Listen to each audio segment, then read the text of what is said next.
2.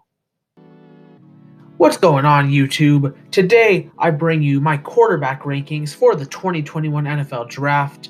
We're going to be doing all the positions pretty quickly for the next couple weeks, so then that way I can get my full 7-round mock draft out before the actual draft on the 29th. Without further ado, let's get into it. Starting out with the number one quarterback, this really shouldn't be a surprise, but we have Trevor Lawrence, obviously. And here, I would compare him to Andrew Luck. Both in terms of kind of the play style, but as well as the talent overall. These guys are just such incredible talents. There's just no doubt he's the number one quarterback. He has the potential to be one of the best quarterbacks of all time. And I honestly don't feel he'll be worse than like a top half of the league quarterback. He is that safe and that good of a product.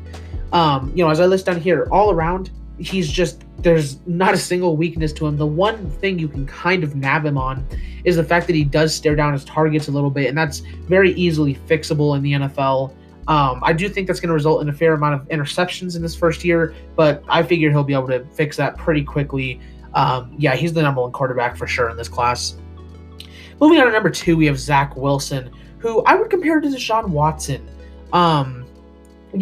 Mainly with the mobility factor to him, but he also kind of just reminds me of him in the way he plays now. He has a much stronger arm than Deshaun Watson, as I list down there. And he's not always super, super accurate. That's the one kind of little nab on him. But besides occasional little questions on his accuracy, another player that just really has it all. This guy could be in Hall of Famer someday, and I really don't think that I think he's a pretty safe player as well. I don't think there's much of a chance that he busts. There's got to be a better word than that to use.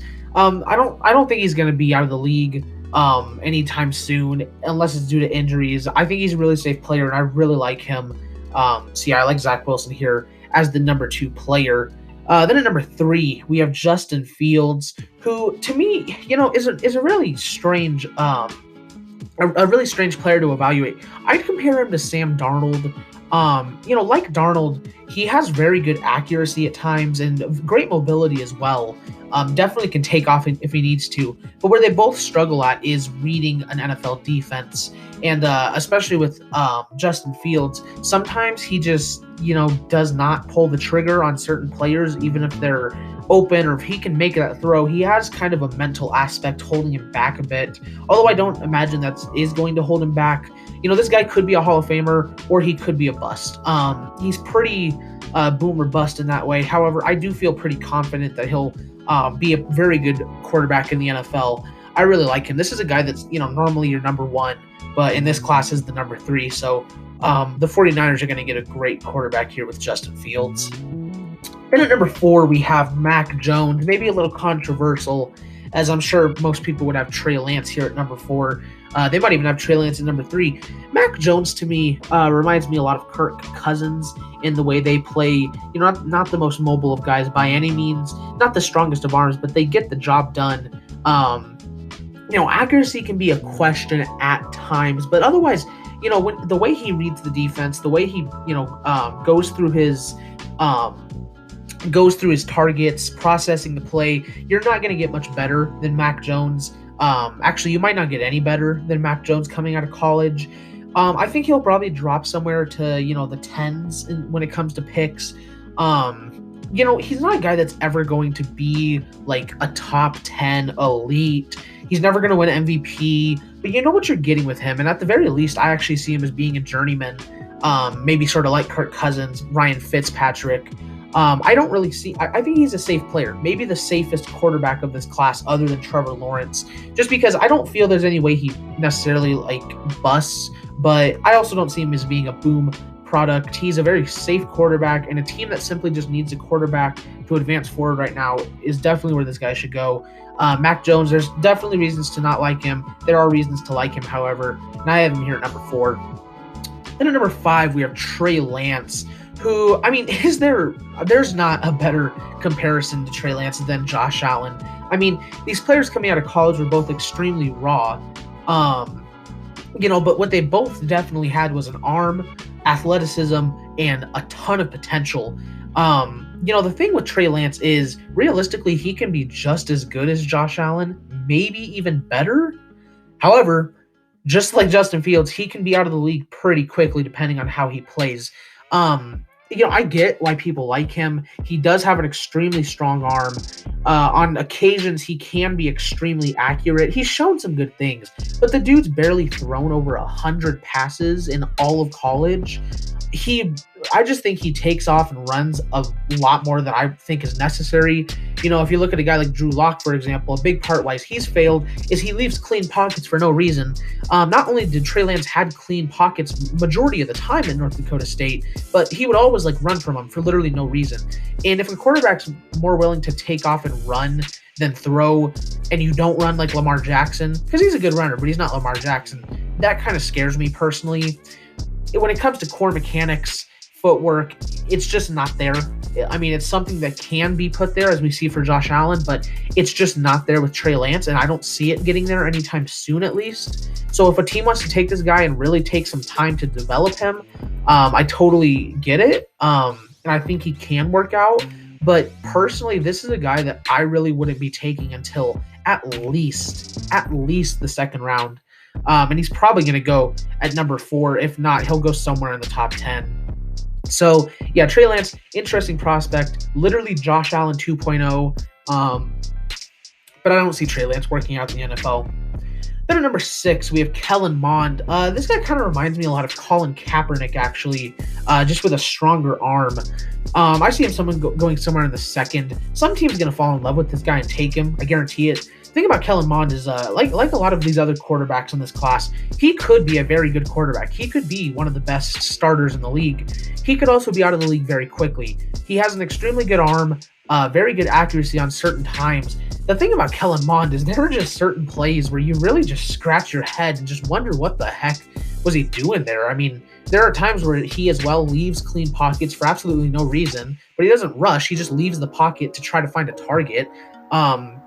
Sometimes he has too strong of an arm. He overthrows players, which is not a bad problem. Obviously he has a great arm then, but, accuracy does need to be worked on for him. A guy that I think if you work on for maybe a year or two could be a quality starter in the league. However, right now, I just don't know if he's definitely not a day one guy by any means. So I do like him as a bit of a project quarterback. Reminds me a lot of Colin Kaepernick. But overall, I do like Kellen Mond here, though. Then at number 7, we have Davis Mills out of Stanford. And my comparison is Tom Brady. Now, one thing you should know is that I'm not saying he's going to be Tom Brady. I'm not saying he's going to be as good as Tom Brady. Just the way he plays reminds me of Tom Brady. Definitely not the most mobile of guys. Although he can move. He's a younger dude. Of course he can. Of course, where he really goes, where he's really strong with is his arm as well. There's a lot of strong-armed quarterbacks in this class. The thing about Davis Mills is that sometimes his accuracy is just god-awful, and it's kind of weird. It's kind of the same problem Kellen Mond has, except Davis Mills' accuracy is even worse at times, and when you're a pocket quarterback, your accuracy needs to be something you're good at, which is kind of what scares me away from him. Another guy that really, if he is developed correctly, at some point can come in and be a quality quarterback in the league. Like I said, my comparison is Tom Brady for him. But I also feel at the same time he is more of a safer quarterback, definitely much safer than some other guys like Fields and Mond, but not nearly as high of a ceiling, although he can be a quality starter.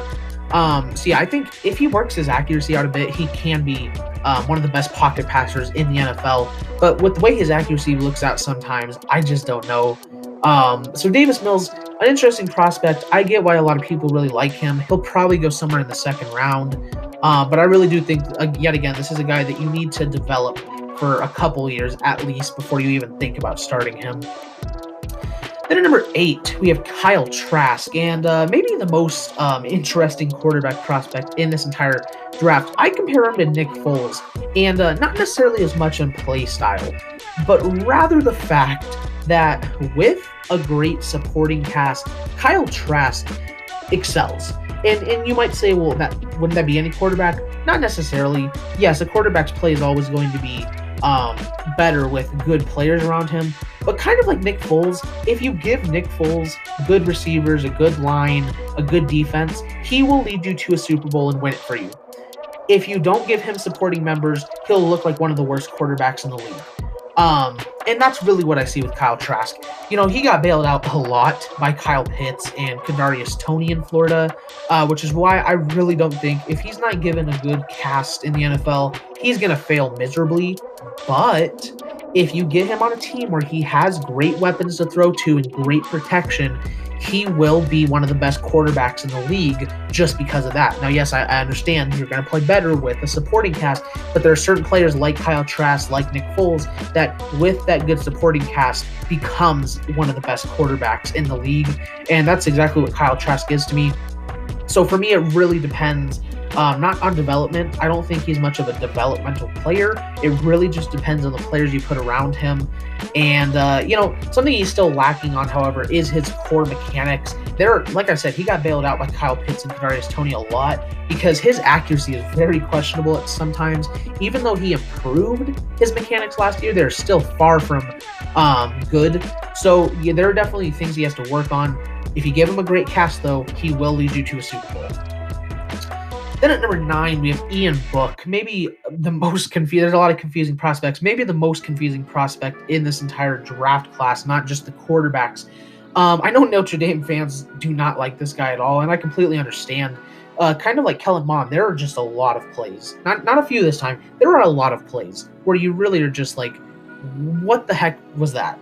The thing about Ian Book is that, once again, he can be an elite quarterback in this league with the proper development, the proper supporting cast, or he can be out of it in a couple years. I would compare him to Dak Prescott in the way they play. He can be extremely accurate at times. He's a very agile quarterback, can run very well for not being a running quarterback, which is why he reminds me of Dak Prescott so much. But yeah, there are just some plays where it's truly just, I have no idea what he's doing. So, it's a guy that is definitely the idea of a developmental project, but if developed correctly, can be one of the best quarterbacks in the league. So Ian Book is one of my favorite sleepers in the class because I feel like he's going to probably go somewhere 6th, 7th round. But again, with the right development, could be a good quarterback in this class. And then last, our number 10 quarterback, we have Jamie Newman, who I would not compare to Nick Foles. I do not know why apparently I forgot to change that. Anyways, Nick Foles is not my comparison with Jamie Newman. I would compare Jamie Newman to more of a Jameis Winston. Another quarterback that really has a great arm, can throw it downfield very well, as well as the fact that he is pretty good at reading a defense. However, where he does lack, same as Jameis Winston, is his accuracy is very, very questionable at times. And that seems to be an issue with a lot of these quarterbacks, but they have great arms, but they just can't put the ball into the hands of their receivers. And yet another guy that, if developed correctly, if they can get some of those kinks out of him, he can be an elite quarterback, but he can also be out of the league very quickly. There's a lot of quarterbacks like that this class. So unless you're picking like one of the, even the top two, unless you're picking like one of the top 2 quarterbacks, any of these guys can really quickly be out of the league. So it's a big gamble with any of these guys, but Jamie Newman, I do like certain aspects. He maybe has the best deep ball in the entire class other than Zach Wilson. Just the accuracy is very questionable at times. And overall, I mean, I would have liked to see a lot more of him from Wake Forest, obviously. His play wasn't always the best at Georgia, so I have him at my number 10. He'll probably go somewhere in the 3rd. Maybe he'll fall to the 4th. But yeah, there are a lot of quarterbacks in this class that can be very good. They could all be elite. But, besides the top 2 and maybe Mac Jones, could all be out of the league very quickly. So yeah, but that is my top 10 quarterbacks for the 2021 NFL Draft. Let me know what you guys thought down below in the comments. Don't forget to like and subscribe, hit the notification bell so you never miss an upload. We're going to be doing our running backs next. Yes, I already know that I did the running backs, but I'm doing them again. Deal with it. Thank you guys for watching, and I will see all you guys in the next video. Bye-bye.